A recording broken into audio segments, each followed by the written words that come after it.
নমস্কার বন্ধুরা, gardening with অর্চনাতে আপনাদের সবাইকে স্বাগত। আজকে আমি আবারও চলে এসেছি একটা নতুন ভিডিও নিয়ে। আর দেখতে পাচ্ছেন আমার কিছুদিন আগে দেখিয়েছিলাম যে অনেক ফ্রুটিং হয়েছে, কিন্তু আজ সকালবেলা একটা বড় ঘটনা ঘটে গেছে। এখানে প্রতিদিনই কোকিল আসে, আর আজকেও কোকিল এসেছিল, কিন্তু টমেটোগুলো যেহেতু পাকতে শুরু করেছে আর সেই টমেটোগুলো খাবার জন্য কোকিলটা পুরো গাছের ওপর বসেছে। আর কোকিল যেহেতু বড় ধরনের পাখি, গাছের ওপর বসবার জন্য গাছটা একদম, যেহেতু পাটকাঠি দেওয়া ছিল আমাদের চাষের পাটকাঠি, সেহেতু পুরো একদম ভেঙে মাটিতে নুয়ে পড়েছে। এখন এটাকে আমি দড়ির সাহায্যে তুলবো। তার আগে আমি একটা লাঠি এখানে পুঁতে দেব বন্ধুরা, আর সুতো দিয়ে বেঁধে দেবো বন্ধুরা। এর জন্য নিয়ে নিচ্ছি দড়ি, আর দড়িটা একটু বড় করে কেটে নেব, যাতে এটাকে আমরা সহজেই বেঁধে আর এই কাঠিটার সঙ্গে আমরা বেঁধে দিয়ে দাঁড় করিয়ে দিতে পারি। বন্ধুরা, আমি তোলবার চেষ্টা করছি, জানি না কতদূর করতে পারবো, একদমই মাটিতে নুয়ে পড়েছে। সেই জন্য আমি এই বড় দড়িটা দিয়ে আগে এখানে বেঁধে তারপর তোলার চেষ্টা করছি। হ্যাঁ, ফলের ভারেতে একদম ঝুঁকে গেছে। আর দেখি কি কতটা করতে পারি। আমি তো আপনাদের সবটুকুই দেখাচ্ছি, না হলে ফ্রুটিংগুলো সব নষ্ট হয়ে যাবে। সেই জন্য আমাকে বেঁধে এখানে তুলে দিতে হলো।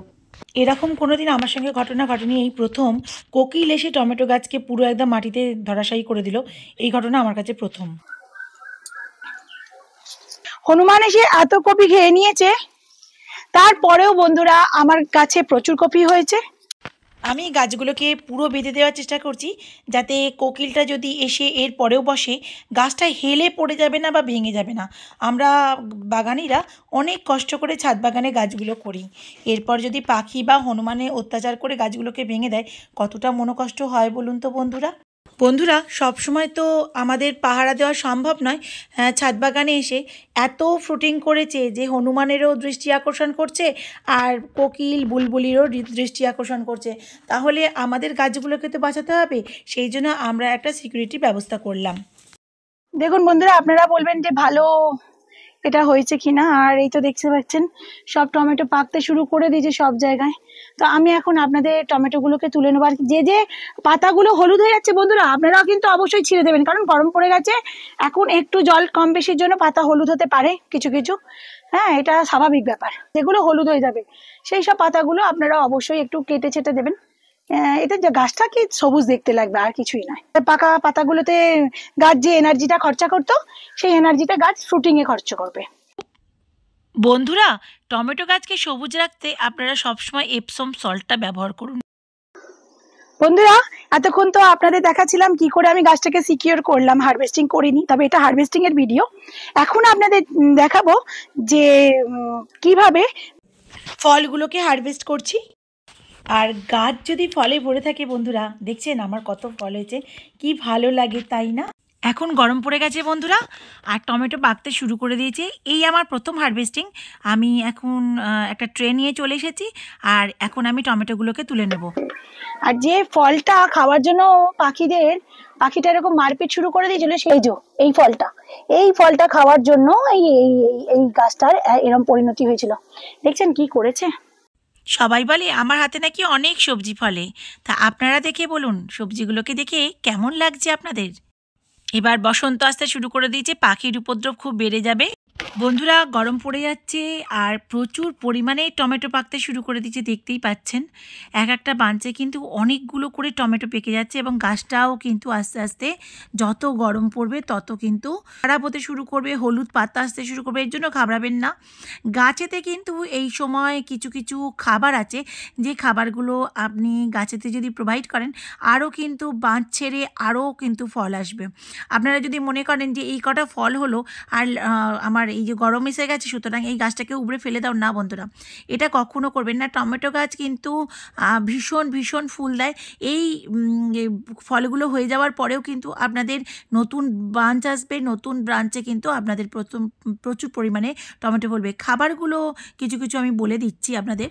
বন্ধুরা, গরম এসে গেছে আর গরমে টমেটো পাকতে শুরু করে দিয়েছে, আর আমি তো টমেটোগুলোকে তুলে নেব। কেননা দেখতে পাচ্ছেন তো আমার গাছগুলো কিভাবে টমেটোর ভারে ভেঙে পড়ে যাচ্ছে, আর তার উপরে পাখিরাও এসে বসছে। তো আপনাদের আমি আজকে টমেটো হারভেস্টিং করে নিচ্ছি। এই হারভেস্টিং ভিডিওটা আপনাদের কেমন লেগেছে অবশ্যই কমেন্ট করে আমাকে জানাবেন। খুব ছোট ছোটগুলোই পেকে যাচ্ছে, তো আমরা তুলে নেব। আপনারা অনেকেই আমাকে প্রশ্ন করেন যে এপসম সল্টটা কোথায় পাবো। এপসম সল্ট কিন্তু লেবু গাছ, টমেটো গাছের জন্য খুবই উপকারী। এপসম সল্ট আপনারা যে কোনো মেডিকেল স্টোরে চিনির মতন দানার মতন পাওয়া যায়, সেগুলো কিনে আনতে পারেন। এগুলো কিন্তু খুবই কম পয়সায় পাওয়া যায়। আপনারা যে কোনো মেডিকেল স্টোরেতে এই এপসম সল্ট পেয়ে যাবেন। দেখলেন বন্ধুরা, আপনাদের সাথে কথা বলতে বলতে আমি কিন্তু অনেকগুলো টমেটো হারভেস্ট করে ফেললাম। আর এই দেখুন আমি এই ট্রের মধ্যে রাখছি। বাগানে কিছু শাক উঠবার পর একটা পড়েছিল গ্রো ব্যাগ, তো সেই জায়গায় আমি কিছু শাকের দানা ছড়িয়ে দিয়েছিলাম, এমনি ছড়িয়ে দিয়েছিলাম। তো দেখুন সেখানে লাল শাকগুলো হয়েছে। আমি একবার হারভেস্টিং করে নিয়ে চলে গেছি। আর এখন গরম পড়ে যাচ্ছে, আমি নতুন কোনো গাছ বসাবো, সেই জন্য আমি ভাবলাম এখানে আর রাখবো না, নতুন সবুজ নোটে চাষ করবো বলে আমি পুরো লাল শাকগুলোকেই তুলে নিলাম। আর লাল শাক বলুন, সবুজ নোটে বলুন, এগুলো সব বালি মাটিতে হয়। এই জন্য এই মাটিটা প্রচণ্ড ঝুরঝুরে। দু একদিন রোদ খাইয়ে নেব এই মাটিটাকে, তারপর আবার নতুন কোনো শাক আমি এর মধ্যে আবার বসিয়ে দেব। গরম আসছে, নোটে শাক খুব ভালোই হবে। তো বন্ধুরা আমি সব কিছু তুলে নিলাম দেখুন। আর চলে এসেছি ফুলকপি গাছের কাছে। আর আমি একটা বিরাট বড় গ্রো ব্যাগে অনেকগুলো ফুলকপি চাষ করেছি। এছাড়া টবেতেও করেছি, কিন্তু টবের ফুলকপিগুলো যেহেতু ওপরের দিকে ছিল, সবই হনুমান খেয়ে চলে গেছে। তার মধ্যেও যেগুলো বাঁচাতে পেরেছি সেগুলোর ভিডিওই আজ আপনাদের সামনে নিয়ে আসছি। এরপর গরম এসে যাচ্ছে আর কপিগুলো ফুটতে শুরু করে দেবে। ফুটে গেলে কিন্তু কপির টেস্ট নষ্ট হয়ে যাবে।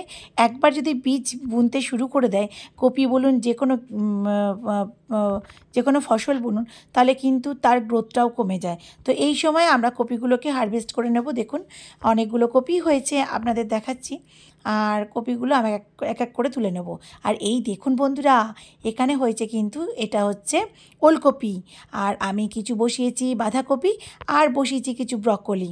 কেমন লাগছে আপনাদের? ব্রকোলি আসতে শুরু করেছে ছোট্ট ছোট্ট, তবে ফুলকপিগুলো খাবার মতন হয়ে গেছে, সেগুলোই আজকে হারভেস্ট করে নেব।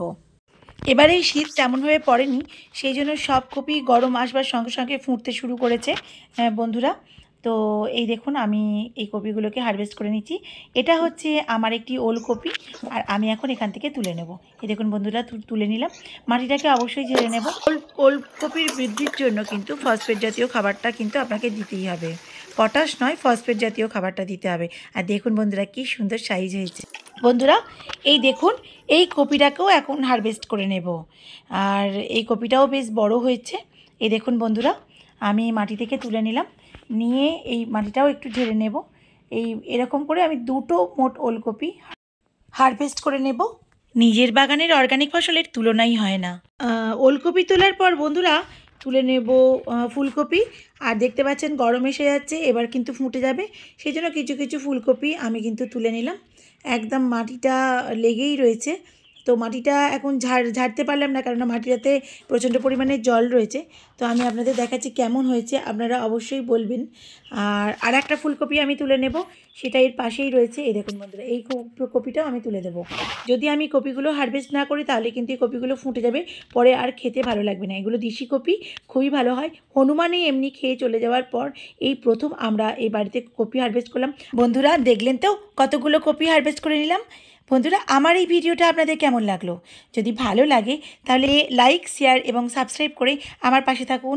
আপনারা ভালো থাকুন, সুস্থ থাকুন, বাই।